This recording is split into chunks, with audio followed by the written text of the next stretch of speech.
Jai God Premanande. Hare Krishna.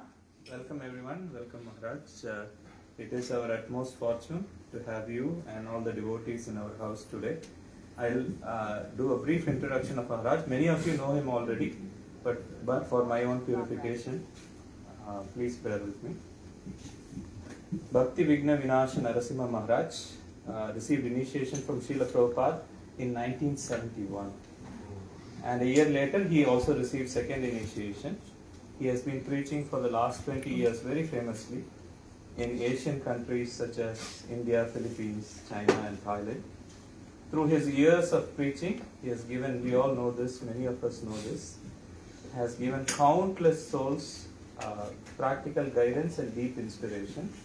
Maharaj took sannyas in Mayapur from Tamal Krishna Goswami Maharaj in 1994, which did not mean any change in lifestyle for him. Maharaj was always so strict in his sadhana. Whoever gets to know Maharaj, and we have had the fortune of sitting in classes by Maharaj in Singapore a few times, and this is so true, admires and respects his sincere and faithful practice of chanting the holy names of the Lord and his mastery over the scriptures. So with whatever gratitude my heart can muster, Maharaj, we welcome you and thank you for being here. Hare Krishna. Hare Krishna.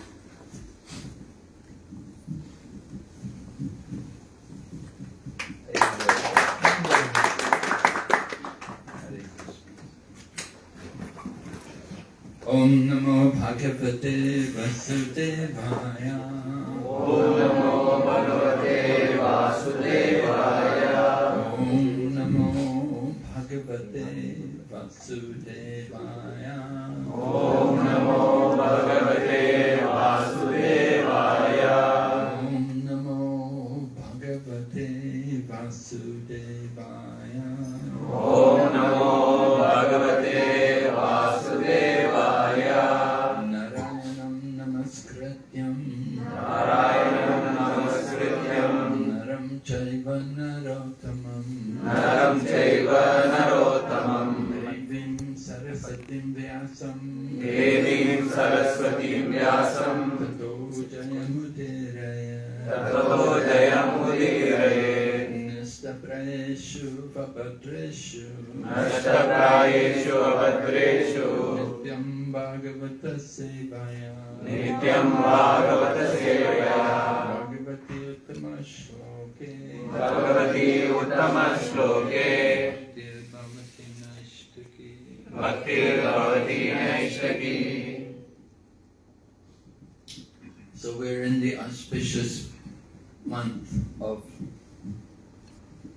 many festivals, and just now we've been having celebration of Julan Yatra, customary to celebrate the Julan Yatra, placing the divine couple on the swing, and the devotees also come and take turns to pull the swing and give pleasure to their lordship Sri Sri Radha and Krishna.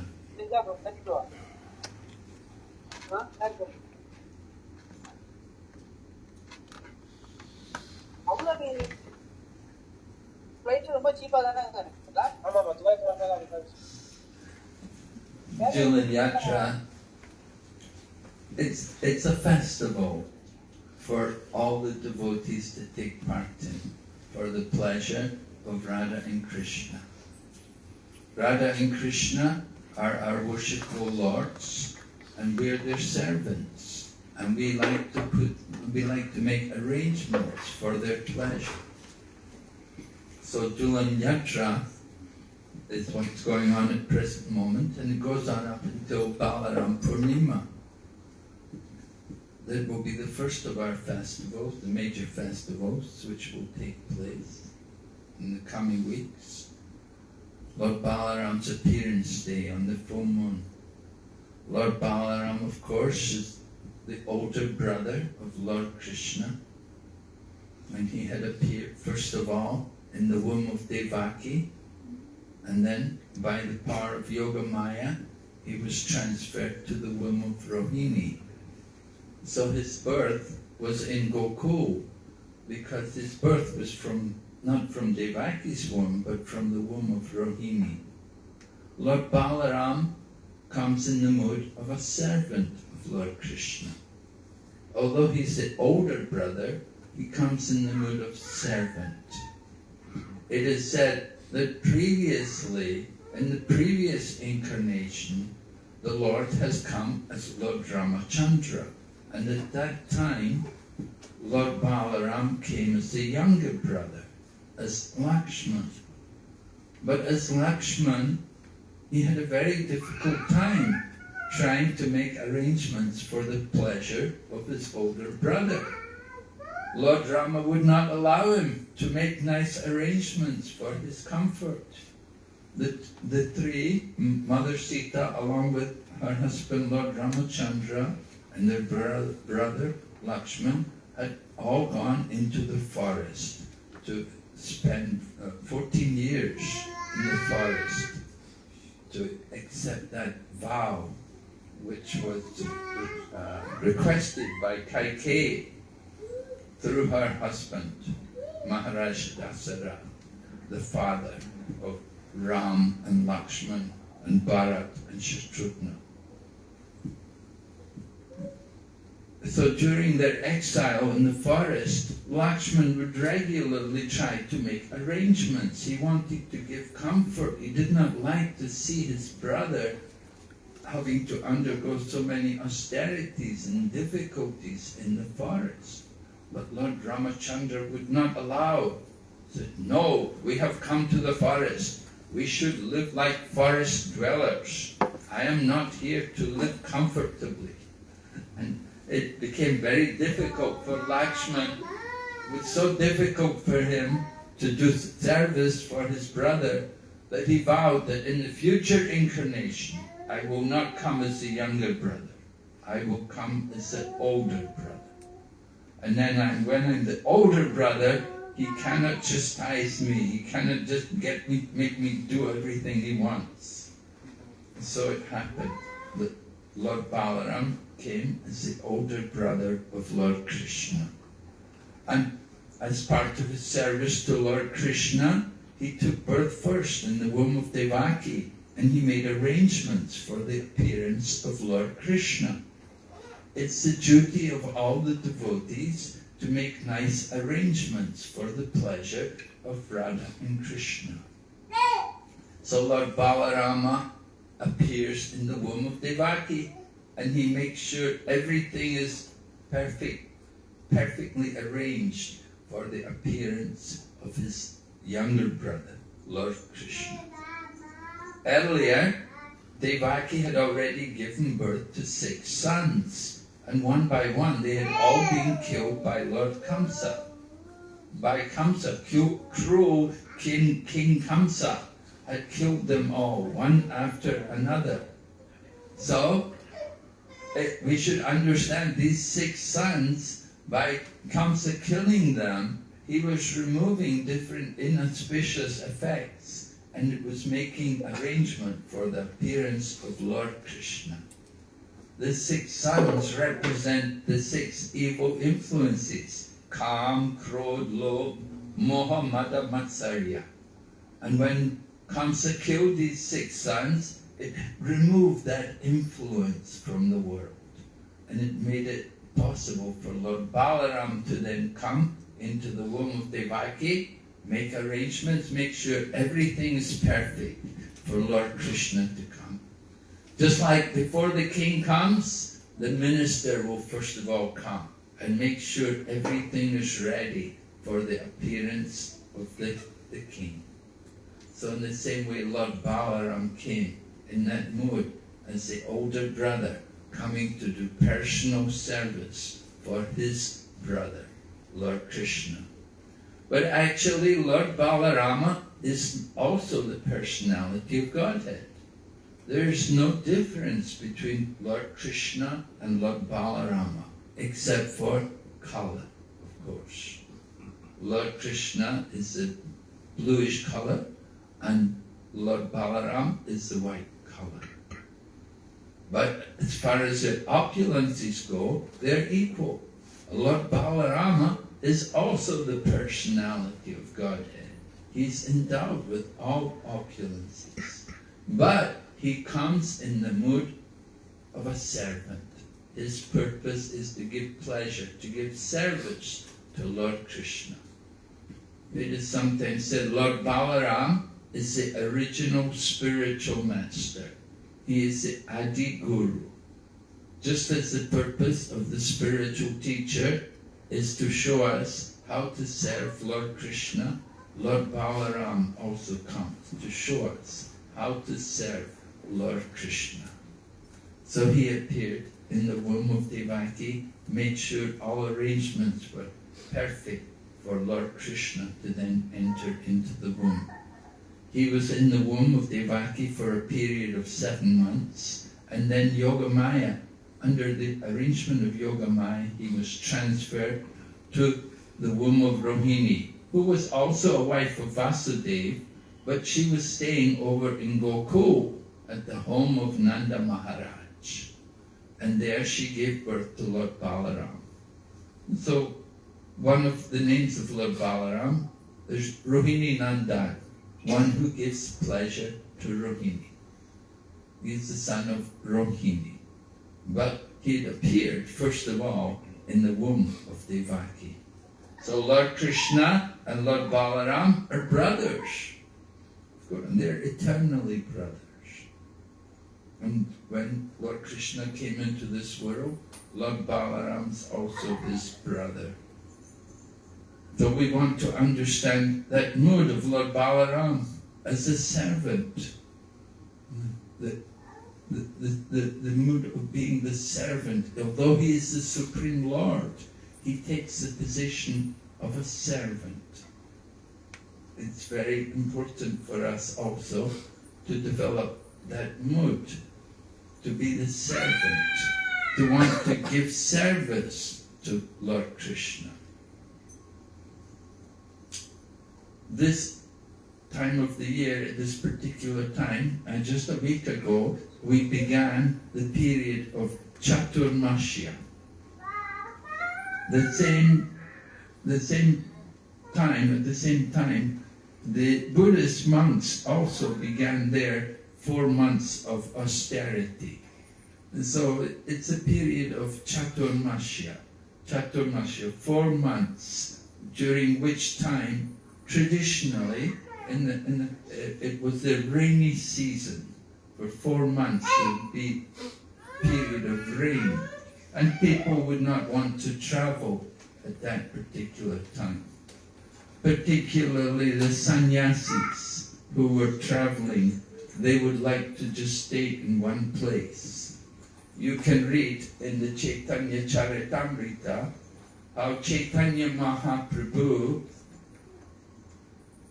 was traveling in South India, and he'd come to Trichy. He'd come to the biggest Vaishnava temple, the temple of Lord Ranganath at Sri Rangam. And it was just beginning. The 4 months of Chaturmasya were just beginning when he had arrived there at Sri Rangam. So he went for darshan at the temple, and when he was there, he met with one of the priests, Balabhabata, who was one of the priests engaged in the service of Lord Ranganath. So at that time, Balabhabata invited Lord Chaitanya to take his meal at his home. Not only did he invite him to take his meal, but he requested Lord Chaitanya, he said, now is the beginning of Chaturmasya. It's the beginning of the 4 months of austerity. Please stay with us for the period of Chaturmasya, and you can enlighten us on the glories of Lord Krishna. So Chaitanya Mahaprabhu agreed. He accepted the request because it's customary. During the Chaturmasya, the sannyasis who are usually moving from one place to another, they will just stay in one place and they will do some austerities. many of you must have seen the photographs of Srila Bhaktisiddhanta Saraswati during the period of Chaturmasya. He'd grown a big beard. He's got his beard, you know. So that photograph was taken during the time of him observing the Chaturmasya. Because often people, during the period of Chaturmasya, they will not shave the face. And that is an austerity for some people. You see, to not shave the face is an austerity. And not only will they not shave the face, they will not shave the head also. And they will not cut the nails, fingernails or toenails. They will not cut them during the Chaturmasya. And also, of course, there are different methods, different levels of practicing the Chaturmasya. I'm telling you what was the tradition in the past, and particularly Chaitanya Mahaprabhu, that he was following this Chaturmasya, because Chaitanya Mahaprabhu had accepted the sannyas order of life in the line of Shankaracharya. He had taken sannyas from Keshava Bharati Maharaj, who was coming in the line of Shankaracharya. And the followers of Shankaracharya, the sannyasis, were known to be very strict in their vows. First of all, before they can be initiated as a sannyasi in that line, they must be from a Brahmana family. Of course, Chaitanya Mahaprabhu was. He was the son of Jagannath Mishra. So Mishra is Brahman caste. So for Chaitanya Mahaprabhu to be initiated into the sannyas order was not difficult. He was coming from the Brahmana family, and Keshava Bharati initiated him. That was performed at the place Katwa. Katwa is north of Mayapur. If you ever get the opportunity to go to Mayapur, how many of you have been to Mayapur? Oh, most nearly everyone, right? Good. So, when you go to Mayapur, I hope sometimes you will go and visit Katwa. Any of you visit Katwa? Yes, some people, a few people, yes. So Katwa is the place. It's only maybe an hour and a half from Mayapur. You have to leave early in the morning if you're going to go, because it's a small town and they have restrictions on the traffic there during the daytime. They will not allow cars on the road there after 8 o'clock in the morning. So you have to get there a little early in the morning. Otherwise they won't let your car in. And if you go with a group of people, then if it's a bus, you have to park a little further away. But you can also go by train. You can also get a train there, which is quite convenient. So going to Katwa is the place of Lord Chaitanya Mahaprabhu's pastimes. And Bhaktivinoda Thakur writes in one of his songs about practicing devotional service. He said, "May I always visit all the holy places associated with the pastime of Lord Chaitanya Mahaprabhu." So Lord Chaitanya had gone to Katwa. He swam across the Ganga early in the morning and then walked to Katwa, to the ashram of Keshava Bharati. And there Keshava Bharati was requested to initiate him into the renounced order of life. And Chaitanya Mahaprabhu had already informed some of his very intimate associates that he was going to do this, so some of them had come there to witness the ceremony and to assist in the ceremony. Although they did not like it, but they could not persuade him not to do this. So anyway, Chaitanya Mahaprabhu accepted that initiation, and being initiated in that line of Shankaracharya, he was naturally obliged to follow all the principles of renunciation for that line. Principles like bathing 3 times a day. And Mahaprabhu followed this strictly. When he was in Jagannath Puri, 3 times a day, he would go to the sea and take his bath in the sea at Jagannath Puri. He would have darshan of Lord Jagannath, and then would come time, he'd say, now I have to go for my bath. And every day, he would bathe 3 times a day. So that was part of his duty. It said brahmacharis, they would bathe once a day. Grihastas, they should bathe twice a day. And the sannyasi, he should bathe 3 times a day. And Mahaprabhu was doing like this, strictly. I saw also Srila Tamal Krishna Goswami, he was also doing like this sometimes when he was traveling around. I remember particularly one time he had come to China.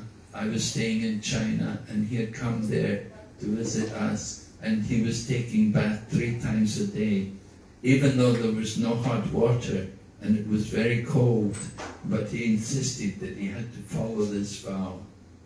And so that's a passion.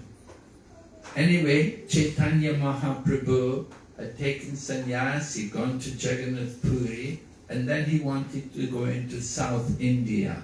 And he came down into South India, he came to Sri Ranga, which is the biggest of the Vaishnava temples. It's a very famous temple. And it's surrounded by 7 walls because so many different occasions the temple was attacked. And each time the Vaishnavas would build a wall around the temple to keep the intruders out. So it's a very magnificent temple, and Chaitanya Mahaprabhu was very happy to be there. And when Balabhabata invited him to come and stay there and observe Chaturmasya, he agreed. He thought, yes, I should do it. I should stay. I will stay here with you. And he stayed there in Sri Ranga at the home of Balabhabata. And every day he would go to see Lord Ranganath in the temple. And he observed his vow of Chaturmasya. There are different levels of practicing Chaturmasya. We should understand, first of all, that Chaturmasya is not just for sannyasis. It's for everyone. And Srila Prabhupada certainly expected everyone to. And Srila Prabhupada has given us a minimum standard of renunciation. Just like when it came to chanting the holy name, Srila Bhaktisiddhanta Saraswati Prabhupada had requested everyone to chant 1 lakh names every day. Now 1 lakh names means 64 rounds. But the devotees said to Prabhupada, we cannot do it. We're not able to chant so many rounds. So then Srila Prabhupada suggested 32 rounds, meaning half a lakh. And they said, oh, no, it's still too much, we cannot do it. So finally Srila Prabhupada said, then, all right, 16 rounds. But you must chant 16 rounds. And this was like a concession from Srila Prabhupada. But he said, if you can chant more, it will be good for you.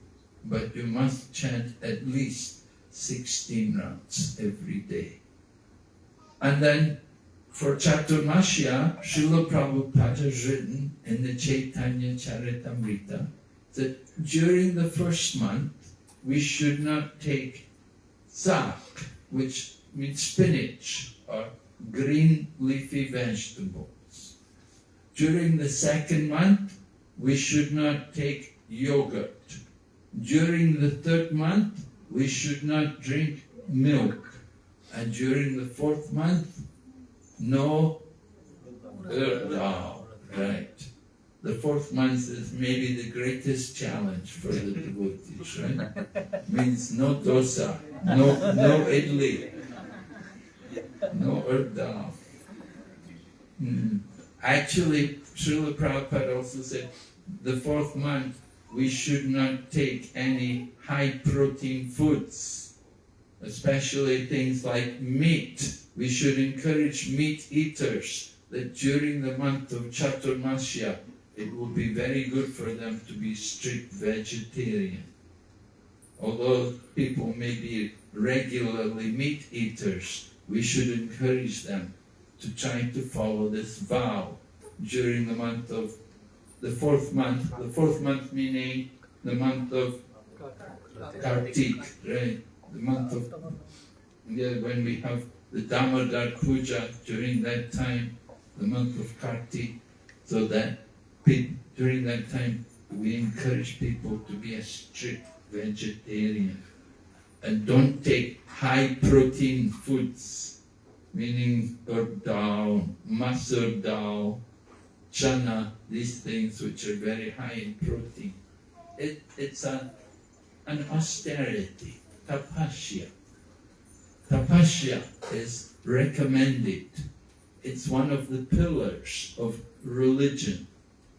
The personification of religious principles comes in the form of the bull.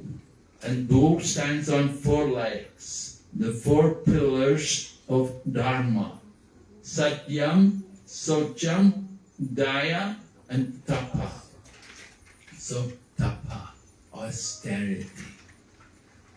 It sounds frightening to some people, but actually Tapa simply means that we should give up pride. We should give up pride. We should become humble souls. That is an austerity. In the Kali Yuga, we're very foolishly proud.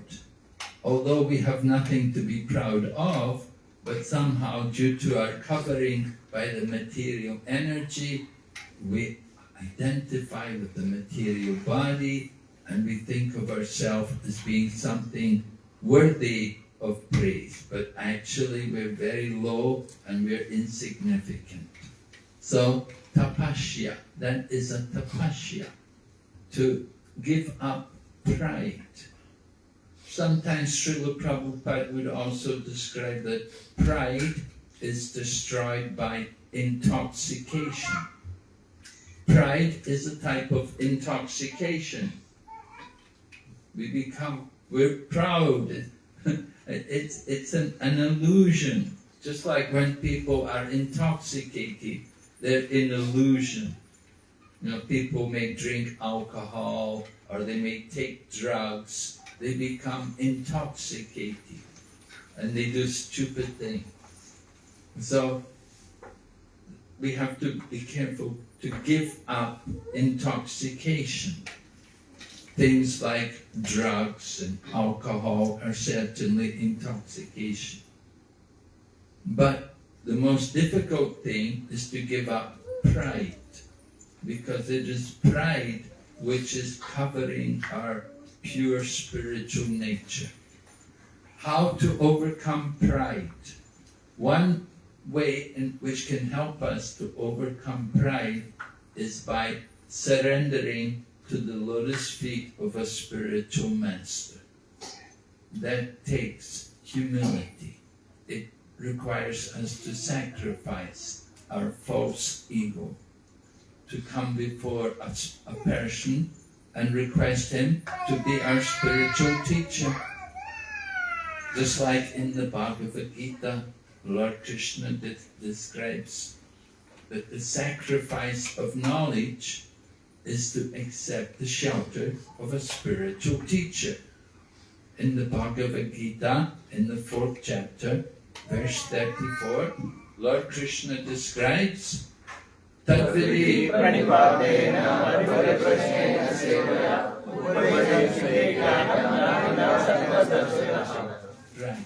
Lord Krishna has described the qualification of a person desiring to advance in knowledge.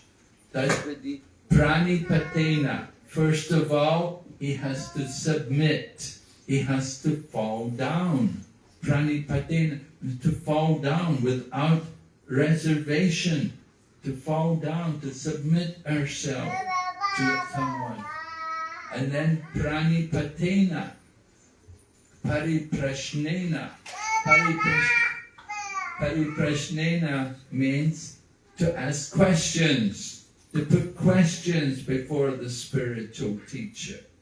And these questions should be of a spiritual nature, where we desire to improve and understand more the teachings of Lord Krishna. So, pranipatena, pariprashnena, sevaya, and then giving service. That is a qualification for the disciple. And just as there's qualification for the disciple, there is also qualification for the teacher, which is described. Pariprashna Upadeshantite Jnaninas Tattvadarshina. He's a Tattvadarshi. He has seen the truth.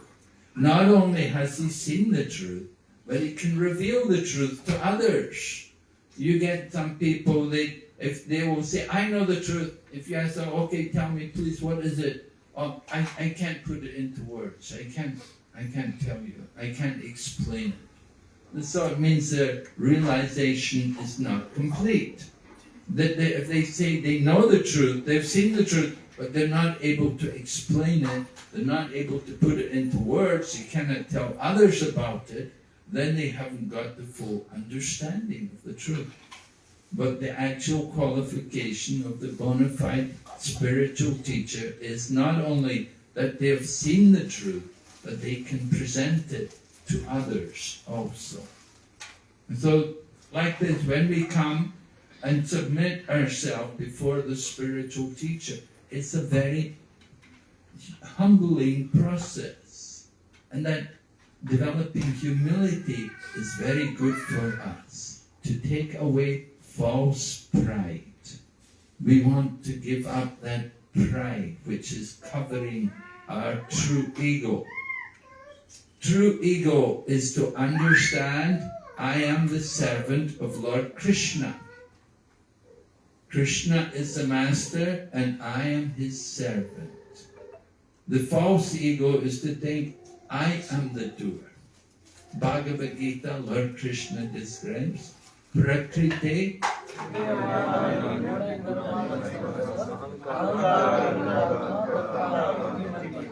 Right. The foolish person thinks himself to be the doer of activities which are actually carried out by the modes of nature. So the false ego, under the influence of false ego, we're thinking, I am the doer. I did this. Look at me. We're thinking, this is mine.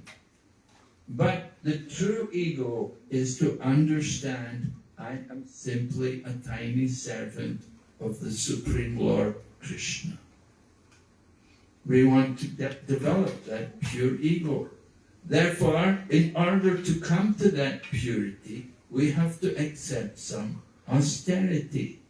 And one of Srila Prabhupada's favorite verses in the Srimad Bhagavatam was a verse spoken by Lord Rishabdev to his 100 sons. Lord Rishabdev was an incarnation of the Lord. Of course, he's very much respected by the Jain people. The Jain people consider Rishabdev one of the Tirthakars, one of the great teachers in their line of Jainism. We consider Rishabdev not just to be a teacher, but to be an incarnation of God. And in Srimad Bhagavatam it's described how he was preparing to retire and to enter into Vanaprastha life. And he was going to go into the forest to do some austerities. But before he retired, which is something we should all want to do, you know, and retiring is not just giving up your work. The retiring means taking up spiritual work. giving up the material duties to take up fully the responsibility of spiritual duties. And the Vedas prescribe we should do this. The Vedas say, Pancha Sodvam Vanam Brajit. From the age of 50, we should begin to consider, we should think very seriously about retiring from the material world and committing ourselves more fully to the activities of devotional service. So Rishabdev, by the way, that kind of retirement, it can be done. You can do it at your home. You don't have to leave home. You don't have to leave your family, but you do have to stop worrying about your economic situation. You have to put aside material desires and just focus on spiritual life. The real business of those who are in the Vanaprastha order is to worship the Lord and to read the scriptures and to chant the holy name. And Srila Prabhupada recommends that people should go to the holy Dham, like Mayapur and Vrindavan, and there you can practice Vanaprastha life. A very appropriate place. And of course today we have many devotees who have moved there to Mayapur from places like the Middle East. They've gone to live in Mayapur to do service there. Some are in Vrindavan, some are in other places like Chennai and Trivandrum, different places where we have temples. And there they take up service, because we do need people to serve in our temples. And there's a need to do deity worship and to give lectures and distribute knowledge and to make the offerings for the deities. So many things to be done in the different centers. So this is something which you all have to plan, that at some point you have to detach yourself from the business here, from the activities here, and you have to go back. Go back to the roots. Right? Go back to the roots. Where are your roots? Your roots are in the holy Dham with the Lord, in engaging in His service there. So we encourage you to think like that. Rishabdev, Lord Rishabdev, he was a king of the world, and he was retiring. He had a big job. He was making much more money than any of you ever made. He was the ruler of the world. He was so wealthy, he gave it all up to go and live in the forest. And before he retired, he instructed his 100 sons. He gave them very important instruction, because he wants them to carry out their life in a proper manner, which is according to his own desire. So Lord Rishabdev told his sons, Nayam deho dehabajam naraloke kushtam kamana hate vidpujamni tejo divyam pujrakayena sattvam shudayat yasman brahmashokyam tana. Lord Rishabdev is telling his sons that there's no need to worry about sense gratification. He said, even the hogs which eat stool, they are getting sense gratification. They fill their belly, they satisfy their genital and different things like this. That pleasure is there even for the animals, like the dogs and the hogs.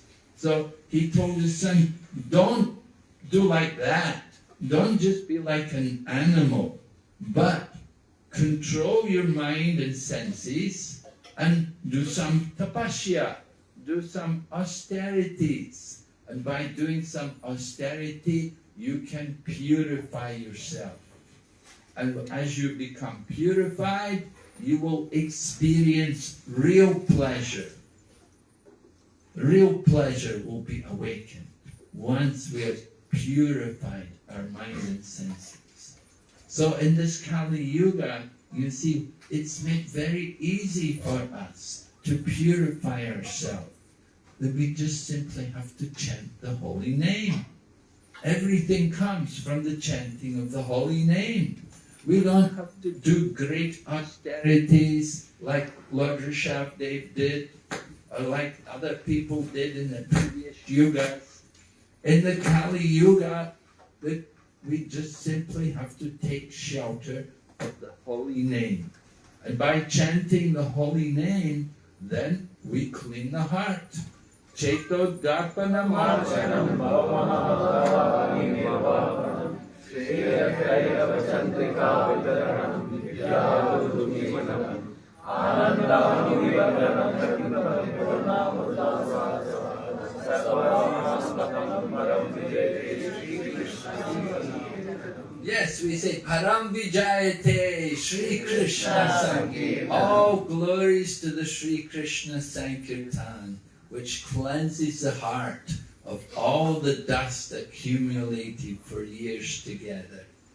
And certainly there's a lot of dust accumulating around here in this part of the world, right? It's a desert area, there's dust everywhere. So we can cleanse that dust by the chanting of the holy names, by Sankirtan Yagya. And this is how we can actually experience real pleasure, gives us a taste of the full nectar for which we are always anxious. We're very anxious, we're eager to get pleasure, spiritual pleasure, and it can be had very easily, simply by the chanting of the holy name. And that's something everyone can take part in. All the young children also will take part in the kirtan, right? As soon as we begin to give classes, then the children disturb. But when there's kirtan, children are happy. They join in the kirtan. They also chant and dance.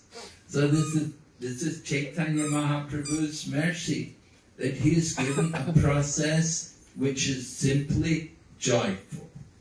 Lord Krishna asked everyone to surrender, but Chaitanya Mahaprabhu is Mahabhadanaya Avatar. He is the most merciful, and he simply asks everyone to chant the holy name, to take part in the Sankirtan party. So when we do this chanting of the holy names, we can experience the awakening of the spiritual energy.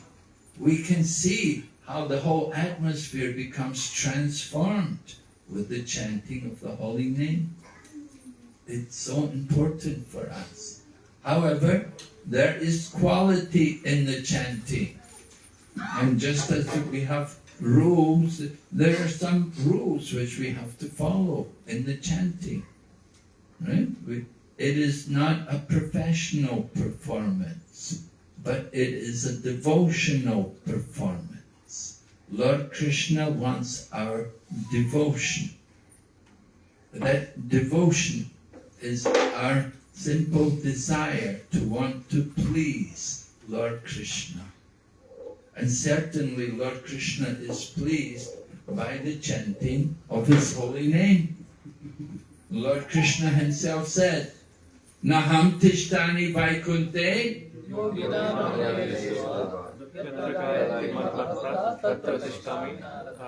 Lord is saying, I am not in the hearts of the yogis meditating on me. And I am not in Vaikuntha, the spiritual world. But I am wherever my devotees like Narada are chanting my holy name. So the Lord is so much pleased when one will chant his holy name. We want to please Lord Krishna. We want to please him, we should chant. And Mahaprabhu came to teach everyone to chant. He says in Shikshastikam, Kirtaniya Sadahari, always chant the holy name. We can chant any time, any place. There are no rules for this chanting. It can be done any time, any place, in any condition, purified or unpurified. You may say, no, I'm not purified, I'm not qualified to chant the holy. Chaitanya Mahaprabhu said, no, everyone can chant the holy name. You don't have to be purified. You may say, no, I'm a meat eater, I'm a sinful person, I do so many bad. It doesn't matter. We encourage you, come and chant and you will be purified. Of course, if someone said, I don't want to be purified, then what can you do? Right? You get people like that. They're so stubborn sometimes. They say, I don't want to be purified. Then we cannot help you. You don't want to be purified. We may try. We may say, anyway, eat some prasadam. Take some prasadam. Find something you like. Even if you don't chant yourself, if you simply hear the kirtan, you will be benefited. Just simply by being present in a room where others are chanting, you will be hearing and you will be also benefited. You will also get purification without even knowing about it. That is the power of the holy name. Lord Krishna is so kind to people that he gives himself, he comes in this form as his holy name, to allow all of us an opportunity to come out of our dark condition in materialistic life. So we want to try to take advantage of Lord Krishna's kindness. We want to chant the holy name. It's certainly not very difficult. It's a very simple mantra. And Lord Krishna is not even so much worried that your pronunciation may not be very good. But he wants your devotion. He wants your love. We have to chant from the heart. Right? It's not just a tongue exercise. It's not just the ear exercise. But we want to chant from the heart. We want to chant with feeling. Just like the child. When the children cry, they want their mother. So Srila Prabhupada explains our chanting should be done in a similar manner. We should call for the Lord just like a child is calling for its parent. So we should think of Lord Krishna in that way. And we should chant with that feeling, that intense feeling. We want to develop that desire to come to Krishna, to be with Lord Krishna. It is said, you want to become Krishna conscious, you have to pay the price. Now, often when we go shopping, we will say, oh, give me discount.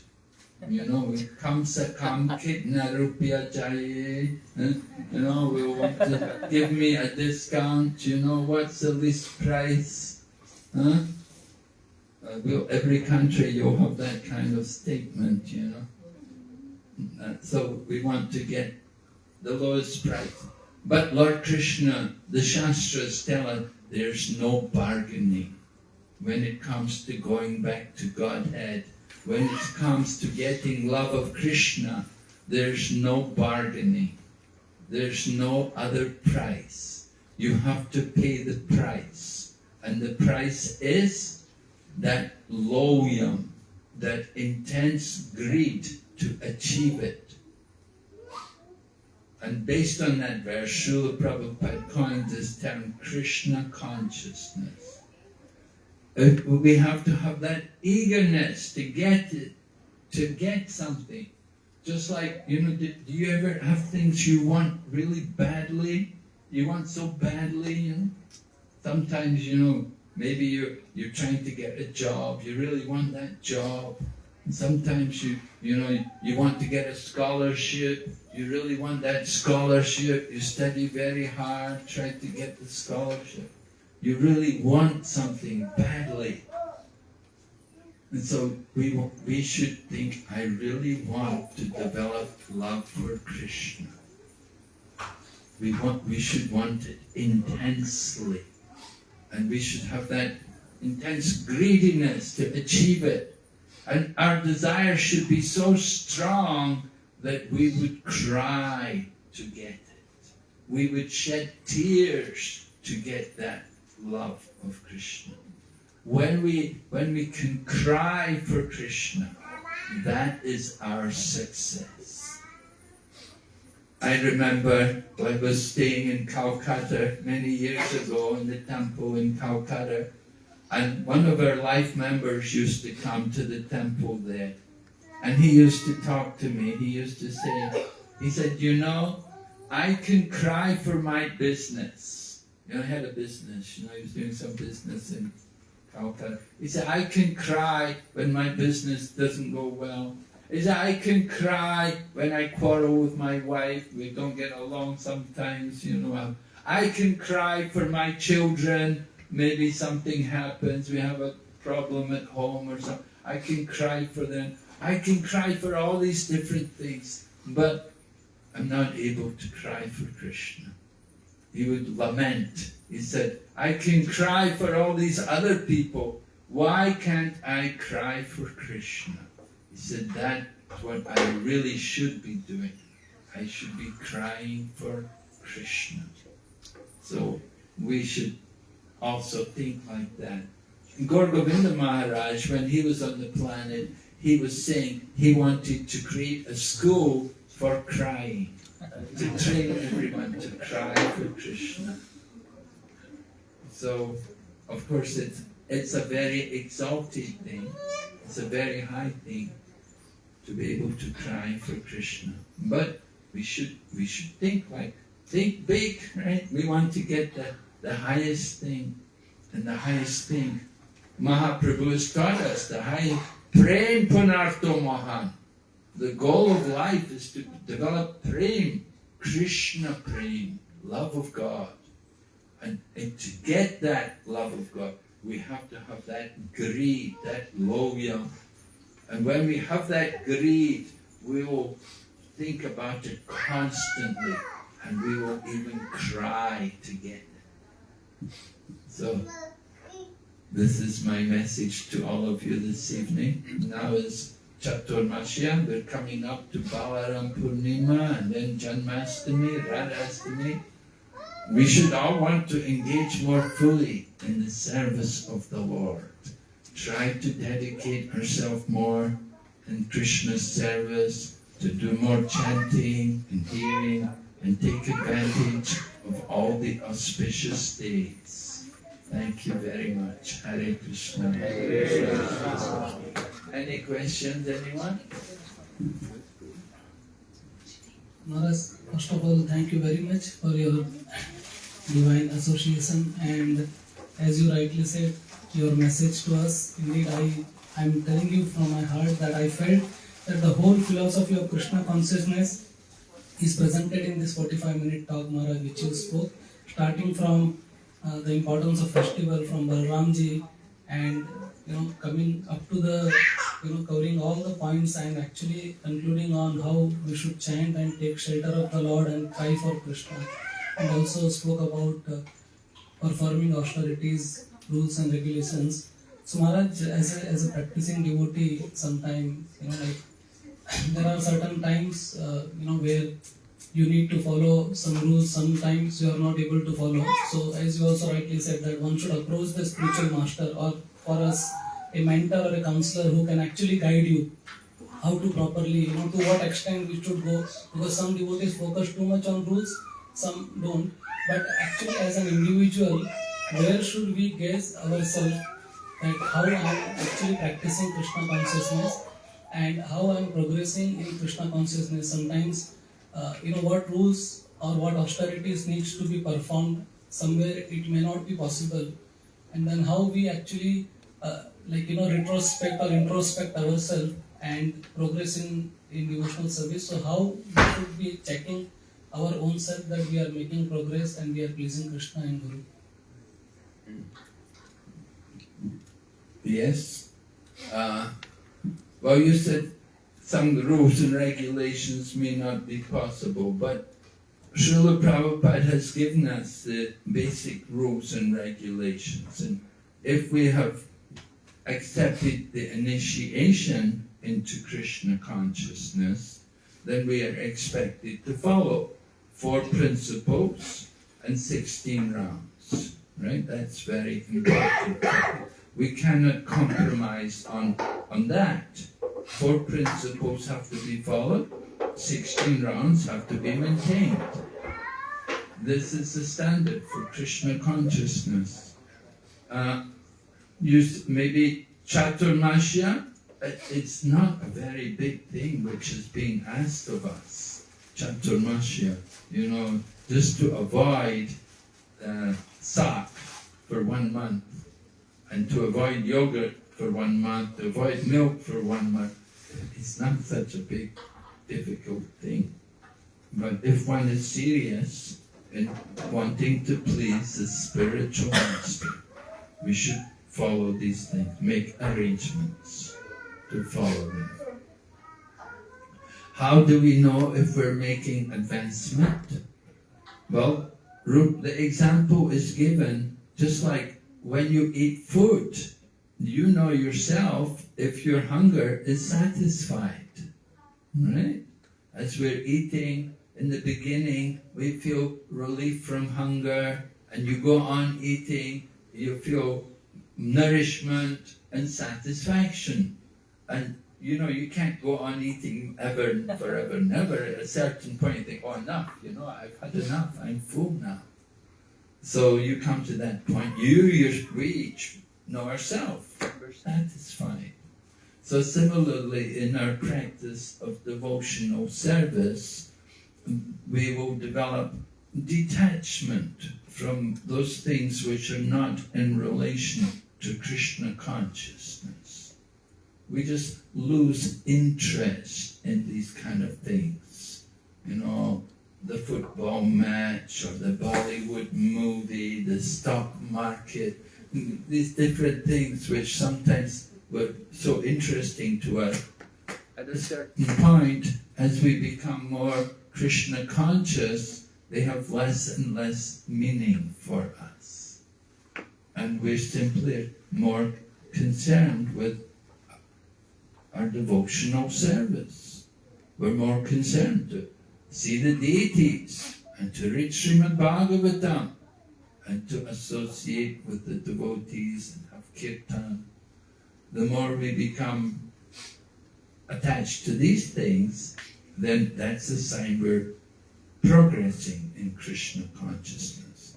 How much have we got a taste for the mundane things? That is a sign how much we're still contaminated, how much we're still under the material energy. So we have to constantly check ourselves in these different things. In Srimad Bhagavatam it says, detachment from matter, and then direct perception of the Lord and engagement in His service.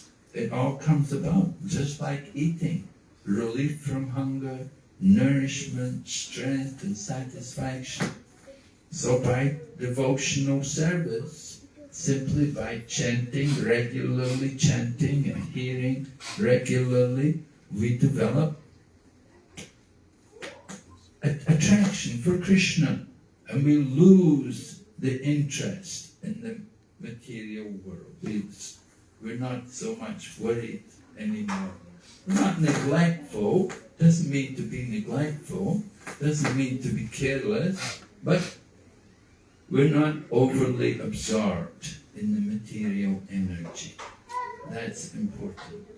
Hare Krishna Maharaj, thank you so much for your transcendental presence and the wonderful class. Maharaj, you talked about retirement for householders. Just to clarify, Maharaj, retirement, you said, is reducing the activities that goes towards material stuff for economics and increasing the spiritual activities, the direct bhakti activities. And within this, there can be, my duty as a father and my household duties, they still remain, right, Maharaj? And I can continue to be a father, I can continue to be a husband, son, and so on, and increase my spiritual activities. Is that one doesn't give up that for retirement? Correct? Yes. Yes, well, we said vanaprastha, it means retired life. I mean, usually you give up the job, retire from the work, material work. We're not, we don't want to keep working until we drop, until the end of life. At some point we do want to stop working. And usually most countries in the world, they have some kind of retirement policy. So we give up material work, but we continue with our spiritual work. And of course, duties like being a husband, just like in vanaprastha life, you can keep your wife with you. The wife stays with the husband. And the wife will continue to serve her husband and be with the husband. Often they'll go to the holy Dham. And I said, many devotees have already gone from here. They've gone to the holy Dham with their families. And their families are living there. Their wives are with them. And the children had also gone there. And often the children are married and there, and they're, taking up some duties. They're older, they're grown up, so they have their own, they take care of themselves. Children don't always need the father the whole life. The children grow up. Once the child is already 16, it's not a child anymore. He doesn't need your care. They can stand on their own feet and take care of themselves. So we have to understand that principle.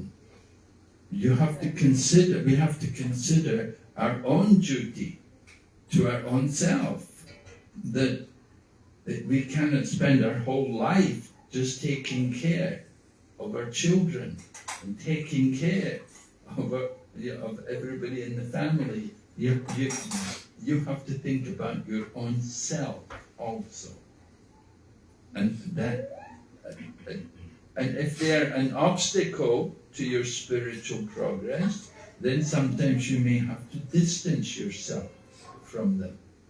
Just like Srila Prabhupada, Srila Prabhupada himself did not want to take sannyas. He didn't want to renounce. He was a married man, he had 5 children, and he wanted to, and he was doing some business, and he was thinking, I will make money and I will give money to my spiritual teacher.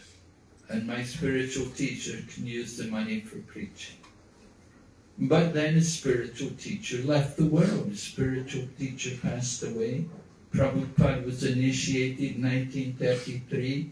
I think it was 1936. Bhaktisiddhanta Saraswati left the world. And so Srila Prabhupada did not get a lot of association with his guru, but he always remembered the instructions, and he was hoping that he could do business and make money, but the business failed. And he was trying to preach. He was having programs in his home, but things were not going well. The family were not cooperating, and at one point even his scriptures disappeared. And Srila Prabhupada suspected that they had been sold to get some money. So Srila Prabhupada considered that it's so much trouble for me to be at home that he decided that he would leave the home. And he went to live in Vrindavan. Not as a sannyasi, but as a vanaprastha. His wife was not eager to go with him. She stayed with the children, the sons. There were sons there, so she was staying with the son. And so Prabhupada went on his own, and eventually he took sannyas. So he didn't go home again after that. But as a vanaprastha, you can be at home, you can be with the family, you can be, but you don't want to always be concerned with the financial commitments of the family. You cannot always be responsible for all of these things. And you have to let the children stand on their own feet. And ideally, the son should take care of the father and mother. Not that the son is being taken care of by the father, but the son takes care of the father and mother. Maharaj, thank you, Maharaj, for a wonderful lecture. You brought up a nice point during the lecture, cost of living, to live in this material world. So we all know that it's, to live in this material world, it's all about transaction. What I mean transaction, you give something, you get something, irrespective of what kind of relation that you are, It's all about transactions in this world. You pay something, you get, something in return. So it's all about transaction. Even to the extent, within family, you give something, you get back something. You take care of family, they give love, they give support, they give food. So it's about transaction, everything. So that is a cost of living that I will pay to be able to live in this material world. So just to put in the same analogy, if I have to live and grow spiritually, what is the transaction that I should be making? What transaction required, for me to grow spiritually? Or put it simply, what is the cost of living that I must pay so that I'll be able to grow spiritually? If you can give me some more. Lord Krishna said you have to surrender to Him. Surrender means to accept everything favorable for devotional service and to give up everything which is not favorable for devotional service. That is the transaction. Give up all the nonsense, right? The things which have no connection to Krishna. And the service is to engage in activities of devotion. Hearing and chanting, remembering, worshipping the deity. That is your duty. That is the transaction. Krishna wants our loving service. He doesn't want just simply your offerings, but He wants the loving service, the devotion. The devotional mood should be there. That mood to want to give to Krishna. But actually we have not, what do we have to give to Krishna? We have nothing. We have nothing of our own. We want to give our own self to Krishna, that I am your servant. Please engage me in your service. The chanting of the Hare Krishna mantra is a prayer.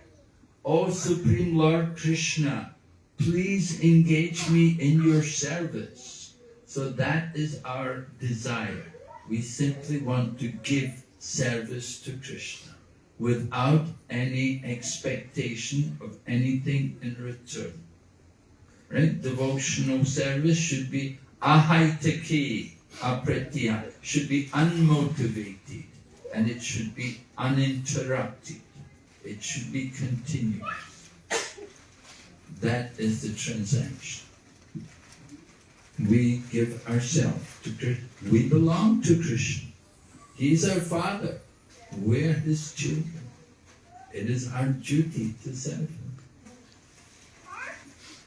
So, what can you serve? What can you get? Your devotion, your bhakti. That is what He wants. So we have to give loving service. Not just simply mechanical lip service. When we chant, we have to chant from the heart. Okay? Yes, Prabhu? Hare Krishna. Hare Krishna Mahatma. Maharaj, thank you for a wonderful class and full of instructions for all of us. Maharaj, you said that we have nothing to be proud of, but still we had developed that pride. So how to always have that humble attitude? How to develop that humble attitude, Maharaj? Well, I suggested surrender to a spiritual master who will take away your pride. right? Maybe you'll get a heavy spiritual master who'll say, you are a fool, you know nothing. Sometimes Srila Prabhupada would say these things to the people around him, even to people like Tamal Krishna Goswami. He would say to him, there is nothing in your brain, you're a fool, you're stupid. So Prabhupada could say these things, and it's very humbling. It's one way to get rid of pride. Surrender to the Nishinga Guru. Someone who will tear your ego apart. Yes? Maharaj, you were making this point of lolyam as the price which we need to pay. So many times in our practical experiences in life, we see that we start off with a very high goal. And maybe many matters like maybe monetary goals or studies related goal or whatever. And then eventually we realize that no, maybe it's a very far-fetched goal and we settle down for a much lesser thing. Same way, like many times in Krishna consciousness, we start with the highest goal which Mahaprabhu has given as Prem Kumar to Mahan. But eventually when we start realizing it is really something very, very far off, so that lolyam sort of sometimes fades down that, and we sometimes settle down that, okay, maybe let's settle down for Vaikuntha platform, or even just for that matter, liberation from this material world. So how to keep up that lolyam of Krishna Prem, which is so far-fetched goal, and which seems in one sense impossible for us to attain, though Mahaprabhu has given us this process. Yes. Well, we should know about these things. We have to know about these things. Go back to it. We have to know about these things, so it's good for us to hear, even though we may be far away from these things, but it's good for us to understand that this is really what we want. And to some degree, we have some kind of attachment, some kind of desire to achieve that. We may not have the full love, the full loyam which is really required to go back to the Goloka, but we have some degree of, let me get out of this material entanglement and let me fix myself in some kind of service to Krishna. Whatever Lord Krishna considers suitable for me, just let me have that opportunity to do something, to be somehow engaged in the Lord's service. So Chaitanya Mahaprabhu said, Das, das, das anu das, right? So it's not like we're going to serve Krishna directly, but we're a servant many, many times removed in the service of the Supreme Lord. We're insignificant servants, but that's okay. We're there, we're with Krishna, with the devotees. We're connected. And that is success. We just simply take shelter of Lord Krishna. And if Krishna wants, He will engage us. He will bring us. Sometimes we see that picture, the cowherd boys coming into Goloka and Krishna's embracing him. He's saying, where have you been? I haven't seen you for so long time. So Krishna's waiting for us all to go back to Him. We should be thinking maybe one time, maybe one day, after many, many crores of births, maybe some point in the future, we may also get that opportunity to go back to be with Krishna. Hare Krishna. Hare Krishna. His Holiness Bhakti Vikina Vinasha Narsingha Bhagavan Maharaj ki jai.